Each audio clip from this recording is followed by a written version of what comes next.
Hello, everybody. Welcome to the Event Industry News Podcast. A very happy new year to everybody. This is my first podcast of the year. And as usual, it's James Dixon here on the Event Industry News Podcast. Wishing you all a very good morning, afternoon, or evening, whenever you tune into today's podcast from. And you can tell it's the first one of the year because just before I came on air here, I got to hit the record button. So it was a very, very short 10-second false start. But we're here, we're ready to go. Happy 2022 to everybody. I'm sure that actually we've got some episodes that were recorded at the back end of 21 that are yet to go out yet. So this one will probably go out in the next couple of weeks, but a very happy new year and wishing you all a very successful 2022 to all of our podcast followers. Now then, 2021 saw the reopening of the conference, meetings and events industry, enabling businesses across the sector to adapt to the new demand of their audiences, face the challenges within the sector, and dive back into reconnecting with international businesses. As the industry heads into 2022, Farnborough International Exhibition and Conference Centre's team of meeting and events experts have shared what they think will be some of the biggest trends and predictions for the industry in the coming 12 months. And I'm delighted to say that joining the podcast today is their venue director, Carlo Zoccali. Carlo, thank you very much for joining the Event Industry News Podcast. Nice to meet you. And great to have you on the first show of the year. Morning, James, and afternoon, or wherever people are listening from. Great to be here, and Happy New Year to yourself. Now, of course, when we say Farnborough International, a lot of people in the events industry will inevitably associate that with what the Farnborough International Airshow. And of course, without being too ignorant of it, I guess that's what a lot of people will know you for and what perhaps the venue will be most famous and associated with. But that, of course, is a biannual event, and there are an awful lot of things that are going off within the facility on a normal year-to-year basis. Tell us a little bit about the venue, first of all, for people who may not realise that you've got this great, big, fantastic facility there that does a lot more than just the air show.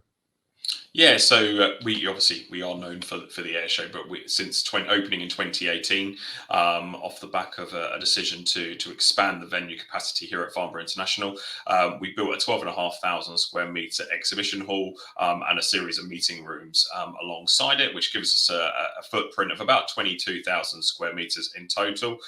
So we can do everything from large exhibitions to large conferences to the more of the smaller experiential style events as well, which we've started to do a hell of a lot more over the last year and the last 2 years. Absolutely. And of course, inevitably with this strange hiatus that we all went on in 2020 and into 2021. But as I said in the introduction there, 2021 did offer us this great opportunity to reconnect. And when I mentioned that you and your team have sort of looked at these predictions and what you think may be trends for 2022, the demand for reconnection is one of those key ones, isn't it? It is very much so. Whatever sector you're in or whatever business you're in, the one place to be able to do that is in connections with events. Exhibitions are specifically allowing many sectors to get together with many clients. And, we haven't been able to do that. We've been stuck behind video conferences, webinars and group chats in a variety of different ways, but still being able to reconnect in a person-to-person event like an exhibition is really, really powerful. I think not only for the individuals to meet multiple clients in one place, which might take them, especially if you're in the pharmaceutical sector, you might have to do that over a space of 6 months to see all of those clients, but you could see them all in one place in one event over 2 days. Absolutely, and I've used this quote, and it's not a quote; it's a lyric from a song. But you don't know what you've got till it's gone. I've said that many times on the podcast since the pandemic. Since we kicked back in from the pandemic, and that demand for reconnection is very much driven by that, isn't it? There was, dare I say it, almost certainly amongst audiences, I felt. An almost complacency, we've got another event to go to, we'll go and shake some hands and have a wander around and everything. And when that was taken away, suddenly people really realized the value of those events that as organizers and as venue operators, we've been extolling for many, many years, that the actual value of face-to-face. And I wonder, when it comes to that demand for reconnection, is this very much an audience-driven demand? Do you think it's the audiences who've really realized what they've missed? I think it is. I think it is. I think, us as individuals, how do we like to do things? It's normally surrounded by events, whether that's a group dinner with your friends. You're not doing that on a WhatsApp chat and having dinner on a Saturday night. That might become a new trend, but it certainly is not one that many people want to do. So we've always been surrounded by people, and in industry and in events with them basically disappearing pretty much overnight, with what we had to go through in 2020 and 2021. It was a real realization for a lot of people that their way of doing business suddenly went out the window. A lot of salespeople that would be at these stands and where they would generate new business inquiries, suddenly that's a whole part of what they would have always done has disappeared. And now they've got to think of new ways to adapt. But for what we want is obviously for them to come back and do more events again and reconnect in slightly different ways than what they've done previously, into large scale, to maybe actually doing some of their own stuff, and actually get into an audience that is looking to still connect, but maybe in a more niche environment. Yeah, that's interesting because you lead on very nicely to one of the other points that you guys raised when you were looking at these potential predictions and trends. Excuse me, which is the resurgence of niche events. And again, this is something that we have discussed on the podcast, since the start of last year. And it's strange now being in 2022, thinking that when you look at a calendar, the pandemic started 2 years ago. We're now effectively 2 years on from the start of this. A lot of people have said that there will be, a big surge in niche events, maybe not large scale, but certainly offering a really, really unique insight into unique trade sectors or specific marketplaces with audiences who may not be as big, but who do demand a certain level of face-to-face contact in order to do business. What are your own experiences, up to date of some of those sort of niche inquiries and events that are going to come to Farnborough?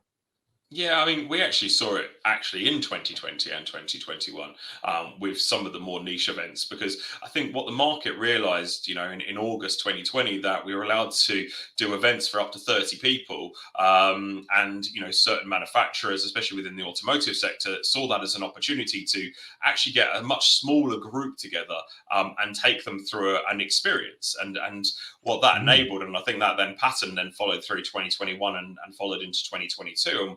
And we saw that huge within the automotive sector, where they want that very much one-to-one experience with either individual or group, but to take them through a buying pattern of a vehicle, especially with the emergence of EV, and learning the whole route to market. It's not just about getting in a car anymore and driving and know you can fill it up at the petrol station. It's about Mm. the infrastructure at home. It's taking them through the journey. What is the best option for them? Is it leasing? Is it purchasing, outright? So, that whole experience that they wanted to take that client through really emerged, and we did a big event for Polestar back in 2020.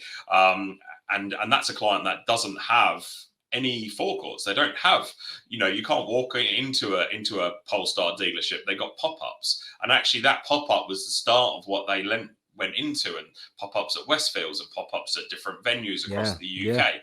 And it really just started to say, actually, there are other ways to engage with your clients, but still doing it in an event environment. Yeah, and it's I suppose in some respects it's like the Jerry Maguire approach to event planning, isn't it? It's fewer clients, more attention. And when I mentioned, maybe some of that sort of complacency that audiences maybe felt, certainly with things like conferences, trade shows, etc. Pre-pandemic, it was very much a sort of going through the motions. I'll take a day out the office, go and have a wander around Excel or the NEC or one of the other exhibition, venues, and shake a few hands. And yeah, I guess a lot of the events industry itself was driven by headline numbers. How many people can we get through the door so that we can then give those statistics back to our exhibitors and justify prices and resale and all the rest of it? And actually, there is a strong case for you know these niche events, not necessarily in niche markets, but where the organizer really lavishes a bit more attention onto a smaller group of those audience members and participants to really make them feel special and raise the value of that day out. Yeah, exactly that. And I think, look, they are looking now to that multiple touch to really access that audience and further expand their brand with that audience. We've now emerged into we've got influencers and other audiences that we're aiming into, and that audience have its own audience of its own. So I think a lot of these brands are really looking at how they can create that awareness and build engagement in a time when we haven't really been able to market ourselves in our normal way. So being able to really sort of, I guess, I hate the word, but everyone's used it over the last 2 years, is pivot and look at doing things slightly different. And I think that shows you the strength and depth of some of the marketeers and event people within the industry that have enabled that to happen. And I think we'll start to see some of that now, hopefully, and hopefully start to creep into other events. We're trying to do that from a Farnborough International perspective, the airshow, and how we can change up what we've always done to create a better experience for the client. Customer is always centric to anyone's approach with any of this. Of course, And I think whatever platform you put it into is how you engage with that audience. And I think if we can get those right in the larger scale events as well as in the more niche events, then it just is a more powerful message all the way around. Sure. And just to sort of back up what you were saying, one of the statistics that you guys have published is that you saw new visitors to the venue increased to 79% compared to 54% in 1920. So that's a significant rise in new visitors coming into the venue when a lot of the industry is based on repeat business, repeat bookings, annual events with a lot of the same audiences coming through. That is a significant increase statistically. It is, and if you look at some of the events that happened in that 2021 period, we had some new launches in there. We had the British Motor Show, which brought a whole new audience to Farnborough International in August. But that was an event again, which was 85% outdoors. And I think a lot of our organizers enabling them to be able to go outdoors. And I guess that's one of the luxuries that I didn't mention at the start, is that we have a lot of outdoor space here at Farnborough, and we're renowned for it when we build an air show because we park planes all over it. But when we can run other events, it enables us to do that indoor mix and outdoor mix. And we launched our first event in June, I think it was, in 2021, when we kind of restarted. And what that day was, that was a catalyst really for us to have we had 12,500 square meters indoors, and we had 12,500 square meters indoors as well and outdoors. So you had a mix of both, doubling the size of the event, but also allowing the audience that freedom to move outdoors and indoors, while we did have set restrictions on how many people you could have in your building at any one point. And that flexibility again ties into one of the other points that you guys raised about trends for this year, and that's the elevation of the event experience. We do need to think quite seriously about how we present our events to audiences now that there is this demand and a resurgence of people wanting to re-engage and get back into their face-to-face environments to do business.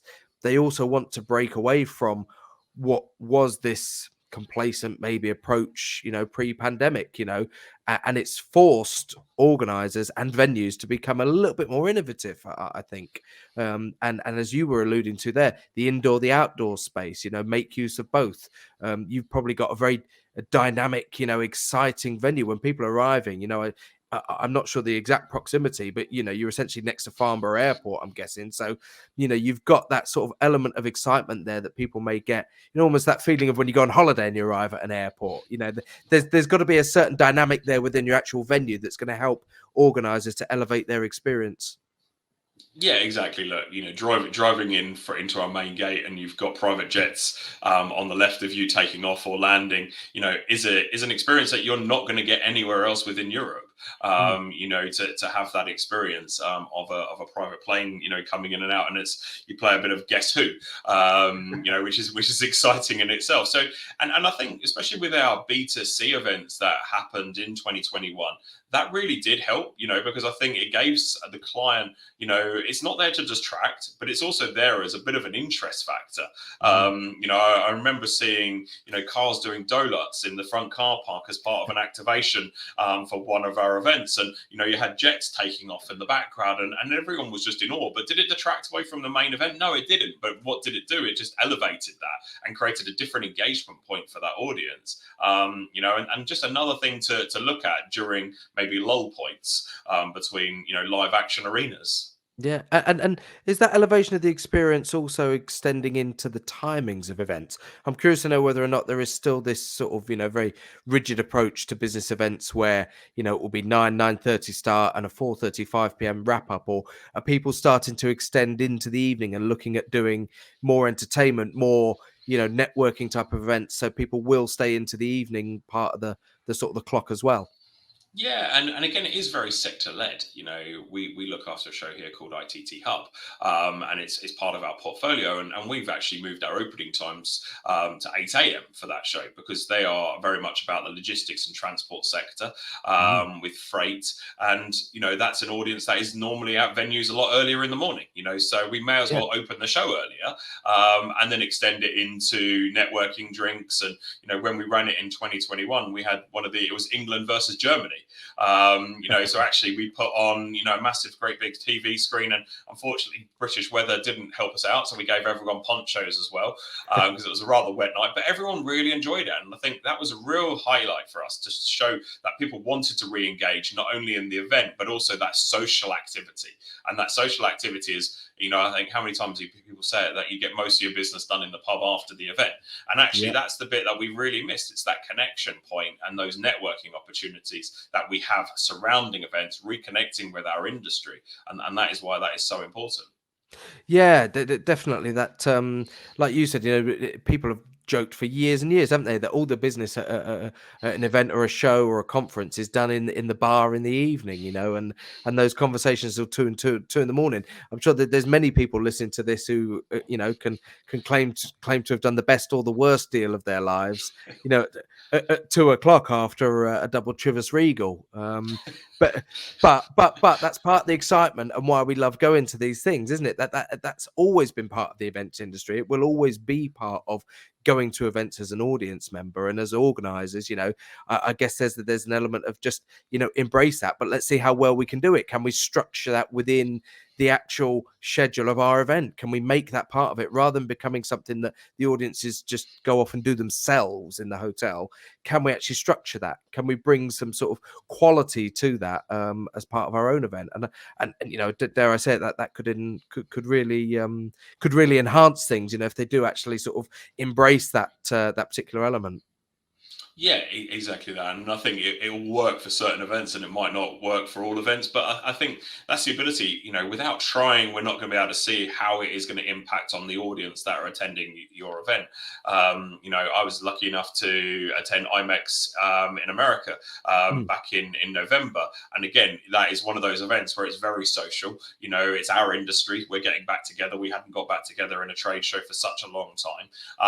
And you're there, you're organizing dinners, you're going to drinks receptions, you're going to parties, you're going to all the things that the hotels are throwing on, and it's, if you can take some of those bits and wind them into your event, whether it's networking opportunities, extended barbecues, other bits and pieces. But you've got to also look at the dynamics of where you're running your events as well. And you've seen, things happening at the NEC, Excel, and the expansions over at Olympia as well, and other venues as well, and thinking outside of the box. And I think that's what a lot of clients are starting to do now is, Yeah. it don't have to always be confined to the current venue you're at. You could go to somewhere else. I mean, if you're at Excel, you could do an after party on Sunbourne, on the boat or something like that, and just change up not only the scenery for the clients, which they then feel like they're going somewhere slightly different, and changes the dynamics. And I think that's where a lot of clients are going to start looking at over this coming year. Yeah, definitely. The final point that we're going to talk about today, and as I said at the top of the show, this is driven by some of the team at Farnborough International and some of the predictions and trends that they foresee in 2022. Is this 360 approach to the marketing and the delivery of an event? Again, if we wind back the clock 10, 15, 20 years, events came round annually. It was 3 days at the venue, 2-3 days at the venue, and you'd go and do the event and right, see you next year, goodbye. And you might sort of start to see a few adverts for it popping up in the trade magazines 3 or 4 months prior to the event taking place. we really live in a world now where there is so much engagement available. A 360 marketing approach is not just a fad or an ideal. It's really a must-have approach to running an event, isn't it? And I'm curious to see how, as a venue, how you acknowledging that for your clients in terms of Mhm. what you offer within the venue and support from your own teams to be able to deliver that 360 approach. Yeah, no, definitely. Look, and I think we're seeing it. We're in a fortunate position where we are venue organizer in one, so we can kind of train ourselves to have that thought pattern, whether it be in the marketing team, our operations team, or our sales team. And I think one of the things that we're doing more closely with our clients is giving them that opportunity to have their voice, having Mm. more events that are throughout the year, but looking at how building, I guess, a proposition that not isn't just that one moment in time of where their exhibition is, but actually, do they want to do a series of conferences throughout the year? Do they want a place to do a webinar? Do they need a base for doing something? And how can we give them those facilities to do that? But also look at learnings that we have as an organizer as well, whether it be with ITT Hub, GUAS, Sustainable Skies, or the air show, and see what we've done and what are our learnings, because it can be a bit of a minefield out there for some people to understand what they should be doing and how they want to get and interact with that audience. And I think it's no longer an event can just be a moment in time. It has to be that whole, 365 days, 360 vision of what you are, and whether you've got a news channel to support behind it, how you're doing podcasts, how you're doing webinars, and how you're filtering out industry information out to that audience as well. So it's not just about constantly banging on about your event, but it's also about you are the leader in your sector to try for your event. So not just talking about your event, because there's other people out there that are probably doing a similar within your market, but how do you separate yourselves from them? And that's by actually being the voice of your industry and being really consistent with that, engaging with your audience, engaging with your manufacturers, and getting the most out of those guys as well.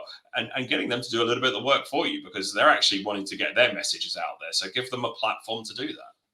Yeah, and something I want to pick up on here is a key word within your own, business name, and that's the international bit of it. It is Farnborough International.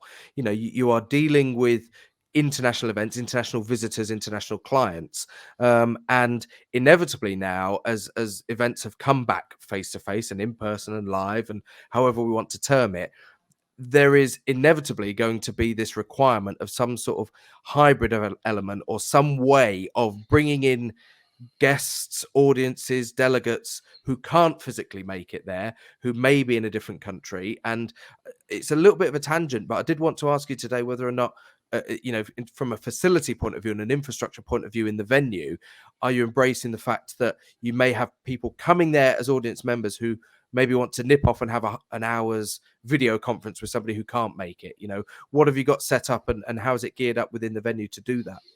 Yeah, and we do. So we work with a lot of our organisers to understand what the sort of requirements they might have from their audience as well. And we have a few rooms that we all hold off on the day, which then are bookable for the organiser and completely free of charge for them. And they've got video conferencing facilities within those rooms. And you're right. We are, as that exhibition industry, we are trying to work out how you can really create more of a digital pass option as well to extend the opportunity. And I think that's something that has really highlighted through the pandemic, is where we've actually been able to take a lot of our events online and have a virtual audience, which is maybe an audience that we might not have actually reached before. So actually by putting the two together and having a hybrid element, which doesn't always detract from what happens at the show, because I think that's still important, that face-to-face stuff.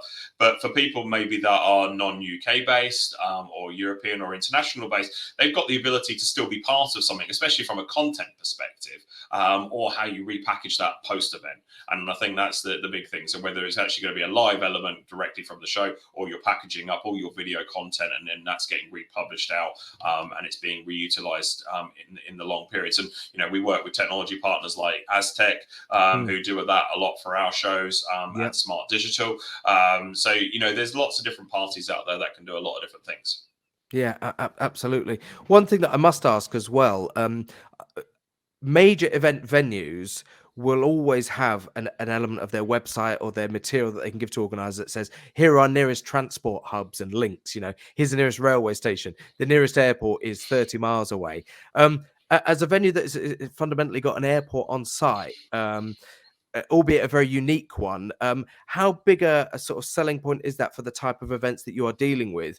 In that maybe some of the not so much higher profile, but there will be people, business customers and delegates coming to some of your events who do have the luxury of maybe flying directly in. Is that a significant selling point, not just for the air show, but for other events that you operate as well? Yeah, I mean, it started to have. I would say it started to come with more of the niche events that we run. Mhm. And actually, we did an event where we actually flew the delegation in from Belfast, and actually they chartered 2 flights into the airport, and the clients didn't even have to leave the airport confines to literally come onto the site. And that was a group of about 80 individuals. Yeah, But again, they actually found it was cheaper for timings and flight costs and transportation costs than flying them directly from Belfast into Farnborough than it was flying them into Heathrow or Gatwick, yeah, because of the location of where they wanted to have their event. So we can work with that, and we've got companies that we work with from chartering facilities. I would say it's still not a huge selling point for us. It's more of a niche point, but it's sure. there, and we find that you do have some delegates that would fly in there for senior companies when they're holding their group events. But it's still, we're really proud of what we deliver here at Farnborough in terms of our destination, our links. We've still got great links into Heathrow as well, sort of 25 minutes away, Of and we course, yeah. still see a majority of our international travel coming that way. Sure, absolutely. We've been joined on the podcast today by Carlo Zoccali, who is the venue director at Farnborough International, talking about some of the trends and what we think will be happening in 2022, driven by some stuff that Carlo and the team at Farnborough International have actually put out, and presumably these trends, if people want to read them in a little bit more detail, and that what you guys have come up with as a team there, it is available from your website, or if they contact you, if people want to maybe pick up this conversation directly with you guys, they can do that? Yeah, they can. Yeah. So look, if they head to our website, which is www.farnborough.com, we do have this blog registered on there, listed on there, and they can check it out. They can also check out our Twitter, which I know is Farnborough_INT, and obviously I'm also available myself. If anyone's got any questions, they can reach me at carlo.zoccali@farnborough.com. That's fantastic. It's a great way to kick off 2022 with a little bit of a look ahead, Carlo. And let's just recap on those, the 4 key points that we talked about today: the demand for reconnection, the resurgence of niche events, elevating that experience and engagement, and of course the 360 marketing approach that I'm sure will be synonymous in the industry, and something that everybody has got their eye on, is this year-round approach and 360 approach to marketing it. Carlo, it's been great to speak to you. Thanks for joining us today. Of course, if people want to get in touch with us directly, at Event News Blog on Twitter is the Twitter handle, and of course you can find Event Industry News across all of the social media platforms if you just search for Event Industry News, or EIN. And of course, on the website, eventindustrynews.com, if you are listening to this podcast today, head over to eventindustrynews.com. You can check out videos of all of the podcasts, as well as the latest news features and special supplements that are being produced by the team at Event Industry News. Of course, if you are watching this already on the website, well, hello. Very good to see you all. And don't forget that audio versions of all of the podcasts are available via wherever you get your podcasts from, whichever platform you choose to engage with.